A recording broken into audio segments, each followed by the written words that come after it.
Assalamualaikum warahmatullahi wabarakatuh. Alhamdulillahirabbil alamin.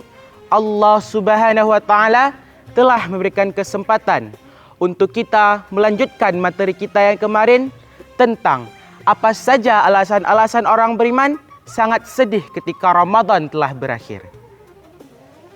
Sahabat M-Senda yang dirahmati Allah, dengan berakhirnya Ramadan menyisakan dua kegelisahan bagi orang-orang yang beriman.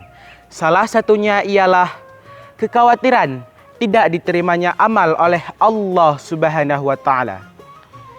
Di bulan Ramadan ini kita tidak bicara tentang seberapa banyak amalan yang telah kita lakukan, tetapi apakah Allah telah meridainya?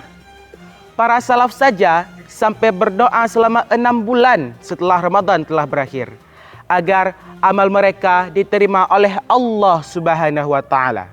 Alasan kedua, mengapa orang-orang beriman sangat sedih ketika Ramadan telah berakhir ialah karena ketidakpastian umur. Mengingat mati itu sudah pasti, maka tidak ada satupun jaminan untuk kita kembali merasakan hangatnya suasana di bulan Ramadan tahun depan. Maka sahabat M-Senda yang dimuliakan Allah, Ramadan ini adalah pasar rahmat. Kesedihan ini adalah tanda cinta kita pada ketaatan.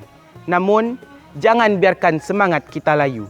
Ingatlah, Allah Subhanahu wa taala, Tuhan yang kita sembah di bulan Ramadan ini adalah Tuhan yang kita sembah juga di bulan-bulan lainnya. Baiklah, sampai di sini saja kajian kita pada hari ini. Saya akhiri. Wassalamualaikum warahmatullahi wabarakatuh.